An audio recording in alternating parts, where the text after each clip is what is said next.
Amen. Okay, so this morning, ang ating pong talakayin ay napakahalagang mensahe for all the members of the local church to realize na mahalin po natin ang ating pong church.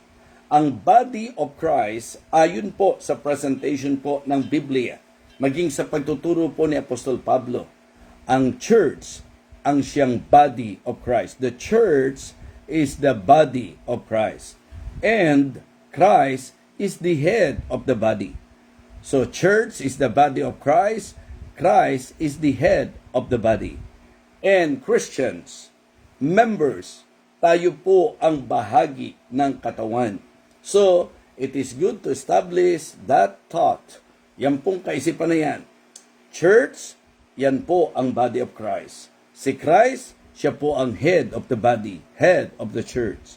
At ang Kristiyano, ang mga miyembro, tayo po ang bahagi ng katawan. So dito po sa ating tatalakayin, ang ating pong objective is for all the members to realize that we need to be cautious, we need to be careful. Again, dito po sa pinaka-key-text natin na sinabi ni Apostol Pablo, naging concern ni Apostol Pablo, knowing the background of the Church of Corinth, na sila po ay nagtatalo-talo, sila po ay nagpapaligsahan. So mga kapatid, ito po ang sinabi ni Apostol Pablo. He presented to them the church as the body of Christ. At bilang katawan, meron pong iba't ibang bahagi at tayo po ay bahagi ng katawan ng ating Panginoon.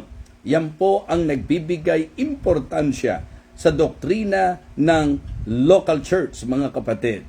It is good that if you are a genuine believer, ikaw ay maikapit sa katawan ng Panginoon, ikaw ay maging member ng isang local church, at kung ikaw ay member ng local church, you must realize that the church is the body of Christ, and it is not right, it is not good, it is not spiritual, it is not godly to hurt the body of Christ. Hindi po makadiyos na ating pong saktan ang katawan ng ating Panginoon. Mga kapatid, ang ibig sabihin po ng word na schism is division. Okay? Kumbaga, disunity, disharmony, yan po ang ibig sabihin ng schism. And it is not healthy for the church na magkaroon po ng division, nang hindi po tayo maging harmonious, because ayon sa sinasabi po ng ating teksto, hindi po pwedeng sabihin ng isang bahagi ng katawan na hindi niya kailangan ang isa pang bahagi ng katawan. Okay? Tayo po ay nasa iisang katawan, pero iba't ibang bahagi ng katawan at bawat bahagi po ay mahalaga. Every part of the body is important. So, let us listen to this message and please consider na ang church na pinag-uusapan natin, Jesus Christ gave Himself for the church. Ibinigay po niya ang kanyang sarili para po sa church. So, we need to love the church too. Dapat mahalin po natin, at kung mahal natin, wag po nating saktan. So, ito po ang aking nais ipagministeryo po sa inyo. Ang sabi nga po ng verse number 27, na hindi po natin in-include sa ating pagbasa kanina, 1 Corinthians chapter 12 and verse number 27, now ye are the body of Christ, and members in particular. So matapos pong sabihin ni Apostol Pablo ang kanyang nais sabihin upang i-rebuke ang church sa kanilang pagkakanya-kanya, sa kanilang pagtatalo-talo, sa mga pagkakampi-kampihan, mga kapatid, ngayon po'y ipinunto ni Apostol Pablo sa kanila, now ye are the body of Christ and members in particular. Mga kapatid, mga minamahal, please don't hurt the body of Christ. Huwag po nating saktan ang katawan ng ating Panginoon. Ang ating pong magandang maintindihan ngayon pong umagang ito ay ang katotohanan na bilang church ng Panginoon, konektado po tayo sa isa't isa. Spiritually, we are connected to one another. Kapag ka po ang isang miyembro'y nasaktan, so lahat po ay apektado. Lahat ay makakadama ng sakit. Yun nga po ang isang magandang naaalala ko pong ilustrasyon. Yung pong kasabihan na ang sakit ng kalingkingan. So kalingkingan, isa sa maliit na parte ng katawan. But in that saying, sinasabi po na ang sakit ng kalingkingan, damdam ng buong katawan o ramdam ng buong katawan o dama ng buong katawan. Kaya mga kapatid, mga minamahal, ang ibig kong ipunto, kapag ka po ang isang bahagi ay nasaktan, ang kabuuan ay makakadama ng pain. Yan po ang aking pong pinaka naging rason kung bakit sinasabi ko po na dapat maging careful po tayo na atin pong mapahina, maapektuhan ang katawan ng ating Panginoon. So, do not hurt the body of Christ. So, number 1, atin pong magandang makita yung mga nakakasakit at po pwedeng makasugat sa church. Okay, una po mga kapatid, yung tinatawag po nating proud spirit. Proud spirit. Don't harm the body through pride. Huwag nating saktan ang katawan ng ating Panginoon sa pamamagitan po ng pagiging palalo, ng pagkakaroon po ng proud spirit, mga kapatid.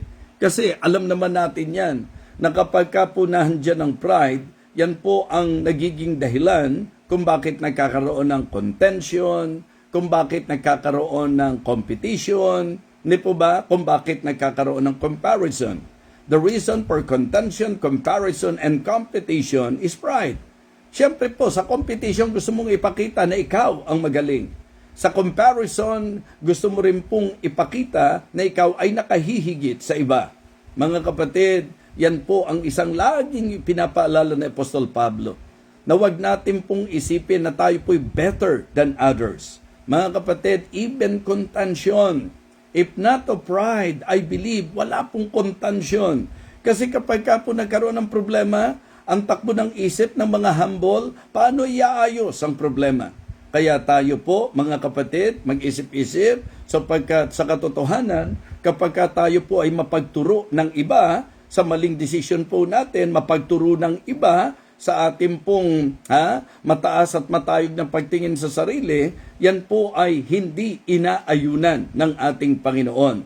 Ang sabi po ng Proverbs chapter 13 and verse number 10, only by pride cometh contention. Only by pride cometh contention. Yan po ang nasabi ni King Solomon sa Proverbs 13 and verse number 10.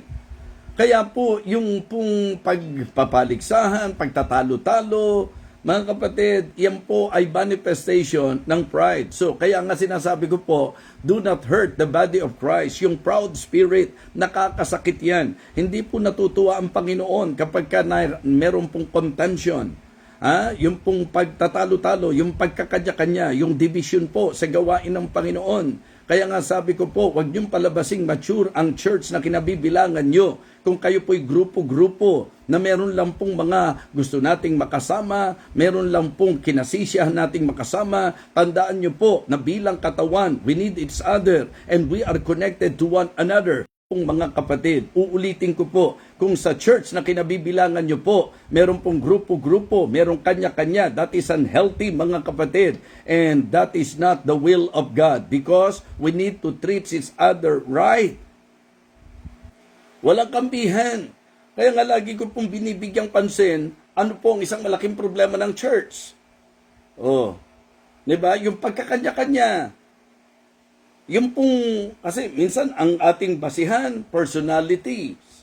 Kapag magkaiba ng personalidad, mahirap. Diba? Kaya nga sabi ko, if ang magiging basis po natin for fellowship is our personality, preferences, mga pangsarili po, mga kapatid, tatandaan nyo po, mahihirapan. Tayo po na magkakaiba ay po pwedeng magkaisa, tayo pong magkakaiba ay po pwedeng maging masayang magkakasama if we will just consider the Spirit of God. Yung Espiritu po ng ating Panginoon. Mga kapatid, yung pong pride, Yan po ang pinanggagalingan ng kontensyon. Yan po ang pinanggagalingan ng division. Yan din po ang dahilan kung bakit minamaliit natin, tinatanggihan natin ang iba. Kaya nga ang sabi po mga kapatid, hindi po pwedeng sabihin ng mata na dahil hindi siya kamay, di ba? So, and the eye cannot say unto the hand, I have no need of thee. Hindi pwedeng sabihin ni mata na hindi niya kailangan si kamay. Kung tayo po ay mga miyembro ng local church na kinabibilangan natin, wag po nating palabasing hindi natin kailangan ang kapatid natin. Kailangan po natin ang isa't isa. Hindi nagkamali ang Diyos na pinagsama-sama po tayo dyan. Mga kapatid, mga minamahal, pati po yung glory na para sa Diyos na aagaw because of contention, comparison, and competition, pati po yung glory na para sa Panginoon. Kasi kapag tayo po ay nagtalo-talo at kapag tayo po ay nagkumparahan sa isa't isa, pag tayo po ay nagpaligsahan, sa kalunduan ng lahat, lalabas ikaw ang magaling o sasabihin natin ako ang magaling, ako ang nakahigit sa lahat, without us knowing na nakaw na natin yung glory na dapat sa Diyos natin ibinibigay. Sa church, walang ibang dapat mabibigyan ng kalwalatian kundi ang ating Panginoon. So there is no need na magkumparahan tayo sa isa't isa. Mga kapatid, di ba? The danger of comparison. Remember, pagka ikaw ay kumpara ng kumpara, pag nakita mo that others are better than you, then you will start having inferior feelings. Kapag nakita mong mas magaling ang iba sa iyo, magkakaroon ka ng damdaming inferior ka sa kanila. Inferiority, mga kapatid. Ang problema naman, pagka nagkumpara ka at nakita mong magaling ka sa iba, superiority naman. Ang sabi po ng Bible, let nothing be done through strife or vainglory, but in lowliness of mind, let it esteem other better than themselves. Sa Romans 12, niliwanag naman po mga kapatid, di ba? Not to think of himself more highly than he ought to think, but to think soberly. So it is not God's will for us na tayo po ay maging proud. So proud spirit can harm, di ba, the body of Christ. Okay? It harms the body of Christ. Nakakasugat, nakakasakit sa ating pong church, yung pong proud spirit. Kaya avoid contention, comparison, and competition. Dahil sa pride, nandyan ang pinagsisimula ng pagtatalo-talo. Ang pride ang dahilan kung bakit minamaliit mo at tinatanggihan mo ang iba. Iniliwanag po ni Apostol Pablo, we need each other. Okay?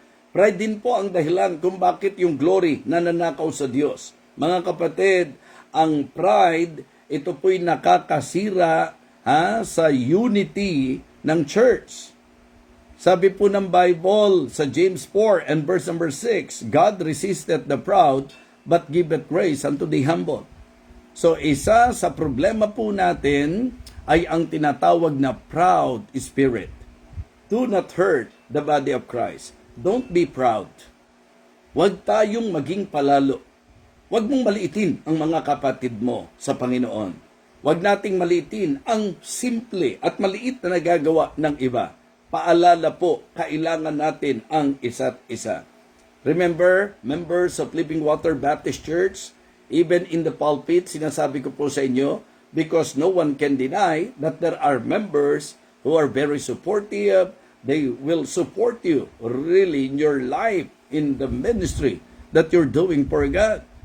So ngayon po, siyempre ang naturalesa natin, ma-appreciate natin yung mga supportive sa iyo, yung mga palaabot ng love gift sa iyo. Natural lang po yun. Pero ano po ang lagi naririnig niyo po sa akin, even in the pulpit, na kung may mga members po na palabigay sa akin, very supportive sa akin, please, huwag niyo pong gawin yan para ang attention ko sa inyo lang po umikot. Because I do not want the other members of the church to feel that they are disregarded.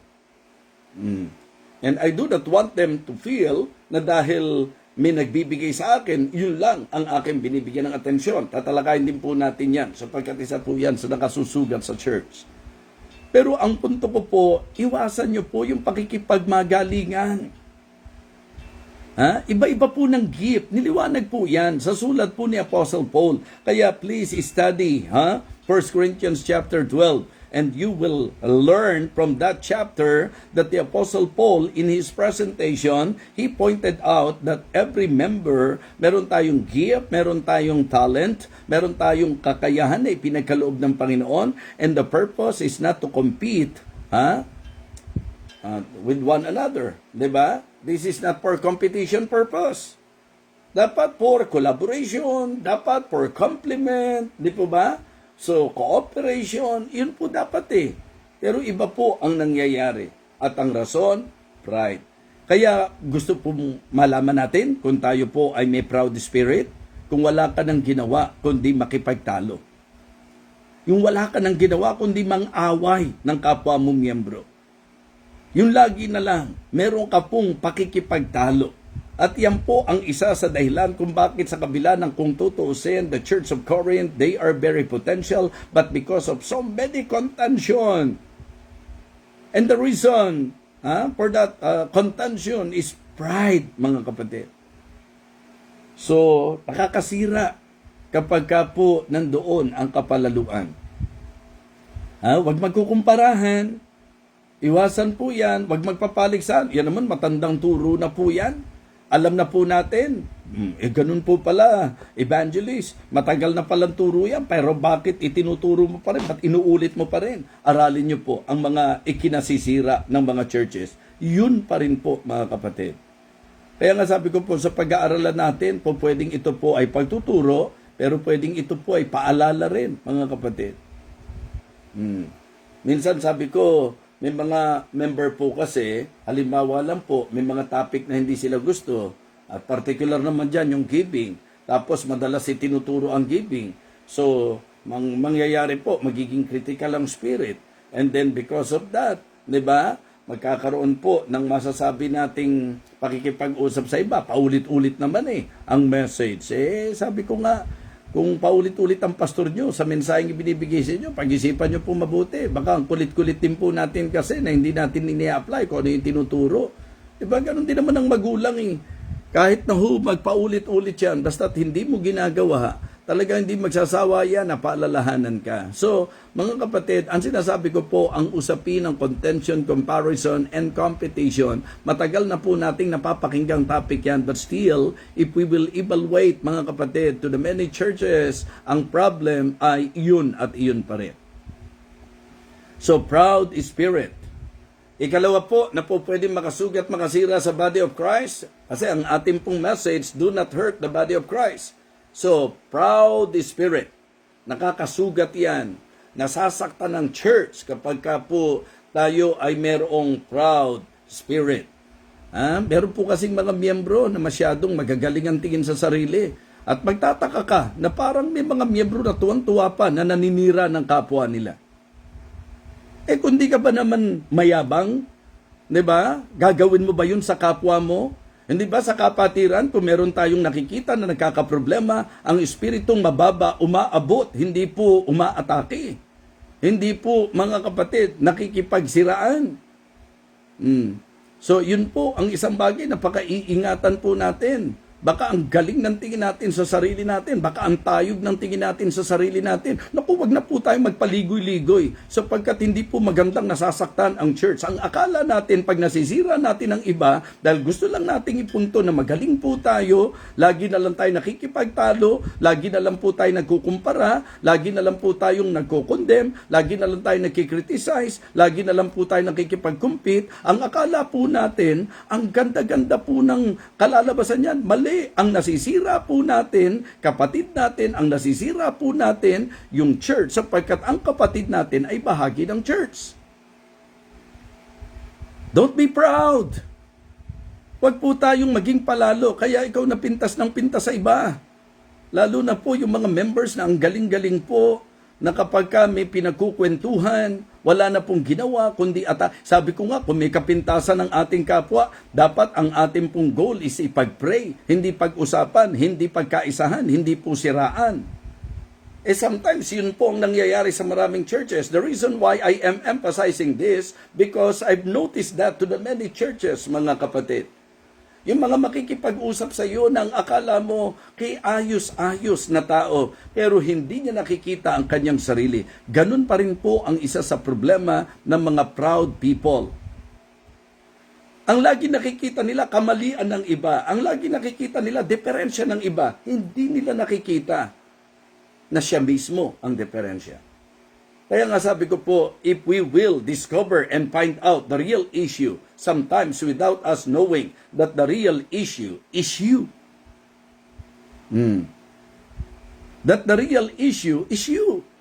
Lalo naman pong hindi maganda, 'di ba? Kapag ka po magkakapatid tayo sa Panginoon, nagsisiraan tayo. And please be reminded, ang second point natin, una, proud spirit, second, poisonous speech. 'Di ba? Yung mga siraan, yung mga salitang, 'di ba, nakakasama, poisonous speech. Tinuruan po tayo ng Panginoon, na Kristiyano tayo, let your word be always with grace. Dapat daw po, let no corrupt communication proceed out of your mouth. So, hindi ba pagka corrupt communication, poisonous po yan. Kapag ka po ang ating pong pakikipag-usap, ang ating pong pagsasalita ay nakakasira, nakakaapekto, nakakagulo, poisonous speech po yan. Kaya ngayon po habang nakikinig kayo, wag iba ang isipin nyo. Ang evaluate po natin, sarili po natin, miyembro ka ng church, kamusta ka? Sa church na ka nabibilangan mo. Ang galing-galing ba ng tingin mo sa sarili mo? Diba? At wala ka nang ginawa, kundi pintasan ng iba. Wala ka nang ginawa, kundi ang makipagtalo. Ang tanong ko po sa iyo, hindi ba manifestation ng pride yan? Hindi ba yan ay nagpapakita na ang galing-galing ng tingin mo sa sarili mo? Bakit mo pipintasan ng iba kung alam mong may kapintasan ka rin? Kung tinitingnan mo na ikaw ay may kahinaan din, kung ang tingin mo sa sarili mo, may kakulangan ka din, bakit ka mamimintas ng iba? So, we can conclude that the reason why we have that critical spirit because we are proud. At syempre po, kapag ka-critical ang spirit, for sure, pag nagsalita po yan, ang magiging salita na po niyan, kasiraan ng iba. At ikaw din nakikinig sa mga naninira. Hindi ka natutulungan yan. Kasama ka sa nalalason. Kung tayo po'y makikinig sa mga gossipers, mga kapatid, na wala nang ginawa kundi pag-usapan ang ibang kapatid, ang buhay ng ibang kapatid. Tandaan nyo po, hindi lang po yung mga pinag-uusapan nyo ang nasisira, kundi ikaw mismo na nakikinig sa paninira, masisira ka din, malalason ka din. That is not the will of God. Kasi ang gossip, pansinin nyo, ilang relasyon na po ang sinira ng chismis. Kahit sabihin nyo pa, na totoo yung sinasabi mo tungkol sa kapwa mo. Ang chismis po actually, mga kapatid, hindi po yan pagsisinungaling. Kasi ang pagsisinungaling, lying. Kasi sabi po ng iba, chismis yan. Kasi ang concept nila, pag chismis, hindi totoo yan. Pag hindi totoo yung sinasabi, hindi chismis ang tawag doon, lying po yan. Ano po yung gossip? Ang gossip po, totoo, pero sinabi mo, not to the right person. Yun po ang gossip. Pwedeng ang sinasabi mo ay totoo patungkol sa isang tao, pero ang problema, hindi mo doon sa mismong tao sinasabi. Sinasabi mo sa ibang tao, yun ang chismis. Naintindihan nyo po, mga kapatid. Nalaman nyo po na mayroong ganitong problema. Yung isang kapatid, heto ka ngayon, di ba? Nakakuha ka ngayon ng ikukwento sa ibang tao. So, yung problema po na nakakagulo sa church, yun po, mga kapatid, ang lason sa church kapag ka po ang miyembro napakahilig sa chismis. Kung wala kang guts and courage to tell directly to the actual person, ang dapat mong sabihin, don't tell that doon sa mga hindi naman talaga. Sila ang dapat sinasabihan. So, paalala po ho, ang chismis ay maaaring totoo. Pero kaya po chismis at ayaw po ng Panginoon yan, kasama sa hate na hate ng Panginoon ang gossiping, mga kapatid. Ang ibig sabihin ng gossiping, whether totoo ang sinasabi mo, pero sa ibang tao mo sinasabi, hindi sa tamang tao. Marami na pong winasak yan. Marami na pong church ang nagulo dahil sa mga chismoso, dahil sa mga chismosa, sa mga gossipers, sa mga talebearers, mga kapatid. poisonous speech. Isipin nyo, magkakapatid kayo sa Panginoon, po pwede naman po tayong mag-usap ng maayos, kailangan pa po magbigatan tayo ng loob, kailangan pa po gumamit tayo ng mabibigat na salita. The reason why, ganito po ang aking manner of speaking, because si Jesus Christ nga po, binigay ang buhay niya para sa katawan ng Panginoon, para sa body of Christ, para sa church. Tapos ikaw, hindi ka conscious na nakakasira ka, kasi tuwang-tuwa ka na pinag-uusapan niyo po ang buhay ng may buhay. Mga kapatid, pareho po. Pareho po ang offense ng nagchichismis at yung tumatanggap ng chismis. Kung hindi mo kayang i-rebuke ang kapatid mo na nagsasalita patungkol sa iba, di ba? Chismosa ka rin talaga. Yun po ang problema mo. Di ba? Once na kayo po'y nag-usap sa buhay ng may buhay, mga kapatid, at ito po'y maaaring kasiraan ng iba, kahit hindi ikaw ang nagkukwento, ikaw na tumatanggap ng kwento at hindi mo nire-rebuke yung nagkukwento at nagsasabi ng kasiraan ng kapwa mo, ng kapatid mo, you are also hurting the body of Christ. Partaker ka. So yun po ang dapat iingatan. Panahon na po para magising po tayo. Nang akala natin, ang galing-galing natin, nag-uusap tayo sa mga problema ng ibang miyembro, nag-uusap tayo sa kapintasan ng ibang miyembro, nag-uusap tayo sa naging pagbagsak ng ibang miyembro. Ang akala natin, ang galing-galing natin. Ipinakikita po natin na proud po tayo. Ipinakikita po natin na talagang hindi po natin mahal ang church sapagkat dapat maintindihan nyo po nang ikasisira ng isa ay kasiraan ng lahat.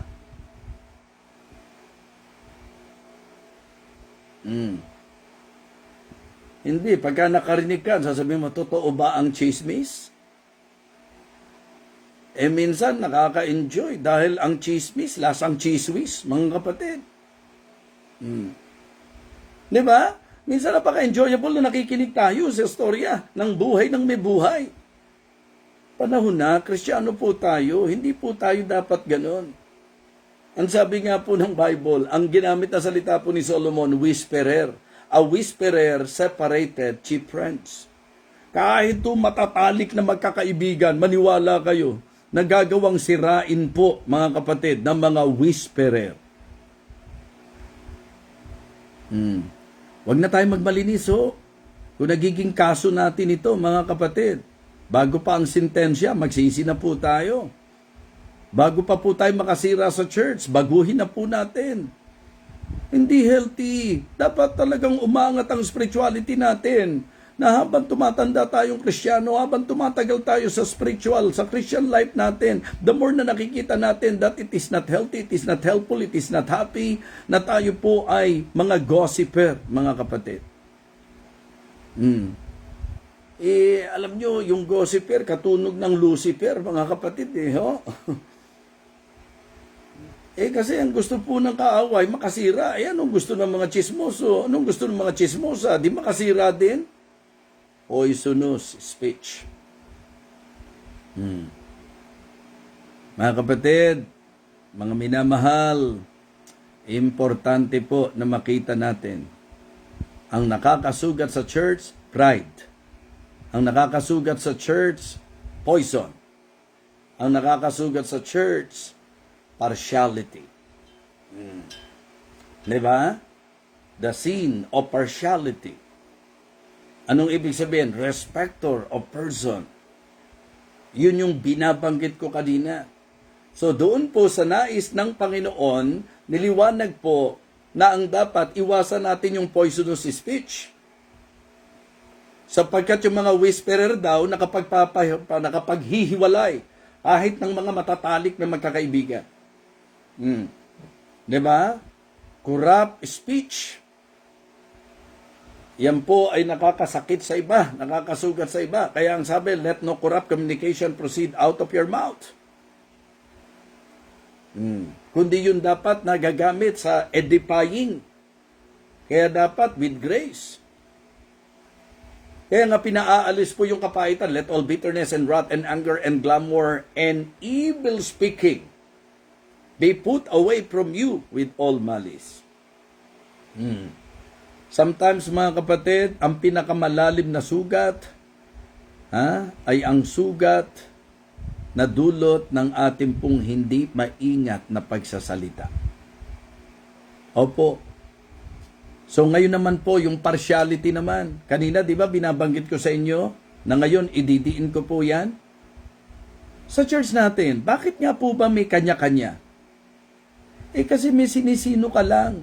May pinipili ka lang. Mga kapatid, don't get me wrong. Even our Lord Jesus Christ, meron siyang mga intimates. Diba? May mga talagang masasabi nating malapit po sa Kanya. Pero wala siyang favoritism. Sa church natin, aminin natin, and it is very understandable, na meron pong mga talagang nakakapalagayan tayo ng loob, na talagang yung bang feel natin na mag-open up, dahil sa healthy yung ating relationship. Naintindihan natin yan. Hindi obligado na talagang ikaw, yung idea po ng partiality, mga kapatid, yung respecter of person. Halimbawa lang po, porque mahirap siya. Yung po sinabi sa James, na kapag raw po ang dumating, ay naka-gold apparel, ay dito ka sa napagandang di ba? Napagandang lugar. At kapag raw po ang pupunta ay poor, diyan ka sa paanan. So, yung idea pong ganon. Alam nyo po, mga kapatid, ang very fulfilling, yung bang ikaw kapag ka nagtrato ng kapwa, hindi ka po, masasabi nating respecter of person. Ang ibig sabihin, wala tayong sinisino, wala tayong pinipili. Dito ko na po bibigyan ng diin. Members, you can attest to this, di po ba? Marami po sa inyo napaka-supportive, talagang sobra po yung pagmamahal sa akin, and I appreciate you so much. And I want all of you to appreciate that I really appreciate you. Diba? Pero naintindihan niyo po ako na sinasabi ko po sa inyo. Diba? Ayoko na lang po magngalan ng mga pangalan ng mga talagang taong kinausap ko na hindi po nangihinayang mag-aabot sa iyo ng love gift. Diba? Tapos, hindi biro yung ginawang favor sa iyo, pero ano lagi ang sinasabi ko, sobrang na-appreciate ko po ito pero sana po, maintindihan niyo po ako na sa church, hindi po pwedeng dahil ganito ginagawa niyo sa akin, sa inyo lang po iikot ang buhay ko, ang mundo ko. Members, di ba? Totoong-totoo yan? Totoong-totoo po yan, di po ba? Na kahit ang bait-bait nyo sa akin, ang pakiusap ko, sana po, wag maging dahilan nito para ang i-expect nyo po, kayo lagi papansinin ko, sa inyo lang po iikot ang mundo ko. Members, is that true? Victory Fundamental Baptist Church, is that true? Di po ba? Na sinasabi ko po sa inyo, may mga kaibigan ako, may mga close friends ako, pero hindi dapat magdala sa akin, doon nga po sa sino partiality, na kapag ka po, minsan po, ang nangyayari sa church, may mga sinasamahan lang tayo, tapos meron kapag ka, ayaw nating, alam niyo po yun, ayaw nating pansinin. Ano kinaiba natin sa mga unbeliever kung ganyan ang spirit natin? Yan, thank you po Mother Pearl, absolutely right po. Kasi yan naman ang nagiging kaso minsan ng mga pastor na kapag ka po may supportive member, naku po, ang mundo doon lang umiikot, maniwala kayo. Nangyayari po yan. Kaya po sa amin, importante yung mentoring, yung magpaalalahanan din po kami. Kasi meron naman po sa church, na giver nga, palabigay nga, pero kailangan siya naman bida. Anong kaso nun? Pride. Tapos, meron po, gagawa nga ng magagandang bagay, pero kung pagsalitaan naman ng iba, anong kaso nun? Poison, di ba? Poisonous speech. Kaya yun ang mga nakakasugat sa church. Yung pride, yung poison, at partiality. So, dapat po, itrato natin ang bawat isa ng may paggalang. Dapat po, mga kapatid, kahit ano pa estado niyan sa buhay. Mga kapatid, mga minahal tayong lahat ng Panginoon. So, kaya dapat tayo po, kapag ka pinag-uusapan po ang pagtrato, huwag po yung, kasi yun ang nakakalungkot na nakikita natin sa church. At kaming mga pastor, dapat maging aware po kami. Diba? Na baka mamaya, umiikot lang ang buhay namin doon sa mga tao. Kaya po, minsan, inaagapan ko po, huwag magdaramdam yung gumagawa ng maganda sa akin, Kasi nga, ayoko pong pagkakamalian ng iba. na dahil kayo gumagawa, porke si pastor, porke siya ginagawa ng ganito, porke binibigyan siya ng ganito. Mga kapatid, maganda pong bagay na maintindihan po natin na ang golden rule, wag mong gagawin sa kapwa mo yung ayaw mong gawin ng kapwa mo sa iyo. At gawin mo sa kapwa mo yung dapat gawin, yung gusto mong gawin ng kapwa mo sa iyo. So wag tayong mangmamaliit ng iba. Tayo po'y mga pare-parehong mga makasalanan na tinubos lang ng Panginoon. Kaya minsan nagkakagulo rin ng mga miyembro kasi 'di ba, kaming mga pastor nahahalata. Nahahalata po. Pagka hindi po gaanong sikat sa church, kung pagsalitaan, wagas. Pero kapag ka tither, kapag ka giver, kapag ka po pala regalo, naku, maniwala kayo, ingat na pagsalitaan. O hindi ba respecter of person yun? Di ba partiality po yun?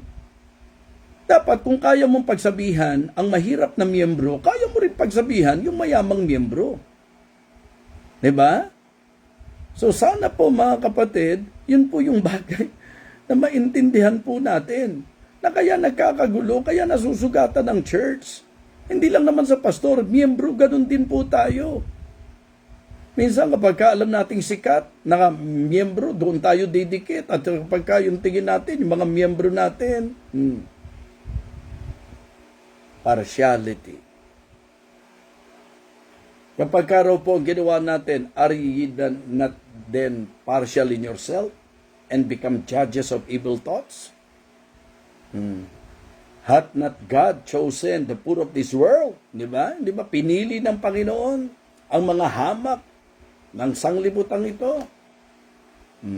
Kaya lang, ang balanse ko naman po, sinasabi ko po doon sa mga supportive sa akin na sana maintindihan niyo ko na ayoko pong pag-isipan ng iba na dahil supportive kayo, kayo lang po pinapansin ko. Pero sinasabi ko rin naman doon sa iba na wag din namang supportive na nga, hindi ko papapansinin. Siyempre, natural din. Pangit namang naging supportive na sila at sa pagiging supportive nila, yung pang naging dahilan para hindi mo sila bigyan ng atensyon. So, ang punto ko lang po mga kapatid, walang pinipili. Dapat po, kung ikaw ay magmamahal, mahalin mo ang lahat. Diba? Wag po pagkasikat, espesyal. Kapag ka po, parang nobody, nobody talaga. Mga kapatid, kahit yung mga iniisip ninyo na may hinang klase, kahit yung mga iniisip yung nobody sa church, part pa rin ng body of Christ. And being part of the body of Christ, we need to treat each other with respect, with love, with care. Di po ba? Dapat ganun po natin tinatrato. Dapat ang pagmamahal natin genuine, nakatulad ng sinabi po ng Bible sa Romans chapter 12, verses 9 and 10. Let love be without dissimulation, abhor that which is evil, and cleave to that which is good. Be kindly affectioned, kanino raw po? One to another. Hindi yung may pinipili lang ang pagiging kind mo. Okay? Tingnan nyo po, aralin nyo mabuti itong ating tinatalakay ngayon. Ang laki ng nagiging problema. Don't hurt the body of Christ. Na-hurt ang body of Christ dahil sa pride. Na-hurt ang body of Christ dahil sa poison. Na-hurt ang body of Christ dahil sa partiality. So kaya nga, importante po, mga kapatid, may mga pagkakataon po na ako, ino-observe ko po, kahit po sa mga missions natin, mabanggit ko lang po, sa mga missions natin. Ako po kasi yung pastor na hindi po porke ako yung senior pastor, kahit mga mission pa lang yan, binibigyan ko po ng pagkakataon na talagang sila po, yung guidance ng Panginoon, pero makikita nyo po, yung mga pastor na talagang alam kung ano po yung kanilang kalagayan. Meron pong mga gawain minsan, nangyayari po ito, na mission pa lang, diba? Disregarded na po yung kanilang senior pastor. Disregarded na po yung kanilang church talaga na kinabibilangan. Pagka ikaw ay mission, hindi ka pa church. At dahil hindi ka pa church, member ka ng main church. At dahil member ka ng main church, dapat kinikilala mo ang leadership ng main church. Hindi po ba? So mga kapatid, mga minamahal, Yun po yung sinasabi ko. Kasi ang tinatalakay natin, pride, ang tinatalakay natin, poisonous speech, proud spirit, poisonous speech, at yung partiality, selfishness, self-centeredness. So, yun po. Kaya nga, sabi ko, imagine, dito sa talakayin ito, ang laki-laki ng maitutulong po nito kapag ka medyo na-alarma po ang bawat mga mananampalataya. Ang bawat miyembro ng katawan, lilinaw po yan sa verse number 22, those members of the body which seem to be more feeble are necessary. Yung mga maliliit na parte, kailangan po yun. Diba? So tingnan nyo po mga kapatid, kahit sa katawan, literally sa katawan, pansinin nyo po, kahit yung pinakamaliit na parte ng katawan may function. Kaya yung iniisip nyo pong hindi kailangan mali, walang hindi kailangan. Lahat po ng tunay na mananampalataya at miyembro ng church ay mahalaga sa katawan ng Panginoon. Ang Diyos po walang sinisino. Ang kailangan lang, kumilala po tayo sa Kanya. So ngayong umagang ito, nawa napagpala po tayo sa ating pong naging talakayin. Do not hurt the body of Christ. Marami na pong church ang nagkagulo dahil po sa pride. Pagtatalo-talo, kumparahan, siraan, mga kapatid, paliksahan. Poisonous speech. Marami na rin pong nagulo at nasira dahil sa mga corrupt communication. Dahil sa mga whisperer. Dahil sa mga tale-bearers. Dahil sa mga gossiper. Nakatunog ni Lucifer. Diba? And then, partiality. Let us love one another. Be kindly affectioned one to another. Consider one another. Hindi sinabi pong consider the rich member. Hindi po sinabing consider the popular member. Ang sabi po, consider, encourage, pray, love one another. Ito po ang mensahe ng Panginoon. At nawa, hindi po kayo nagkaroon ng negatibong isipan sa inyong tagapagsalita. Nawa ito po'y pasalamatan natin sapagkat ito'y pag-alarma sa patuloy na ikinagugulo at kinasisira ng gawain ng Panginoon. Do not hurt the body of Christ. Christ loved the church and gave Himself for it. Therefore, we must love the church too. And in loving the church, do not hurt the church. Let us pray. Lord, thank you. Thank you for the message. Thank you for the rebuke. Thank you for this very important reminder, Heavenly Father. I pray that you will continue to bless your people. May you continue to bless our churches, Heavenly Father. Saang local church man kami kabilang, huwag kaming maging kasiraan. Huwag kaming maging sanhi ng kaguluhan, ng pagkakabahabahagi. Nawa Panginoon, maiwasan po namin ang tsismisan. Maiwasan po namin ang pagkakampi-kampi, ang pagkakanya-kanya. Maiwasan po namin ang kapalaluan, ang pagmamapuri, ang pagmamagaling, ang pagmamalaki, ang pagpapalalo. At nawa, maging ang kasalanan ng partiality, Panginoon. I pray, O Father, that this message will help each and every one of us. Panginoon, Ikaw po ang aming pinagtitiwalaan. We praise you, Lord. We thank you, Lord, for everything. For all of these things we ask and pray in Christ's most precious name. Amen.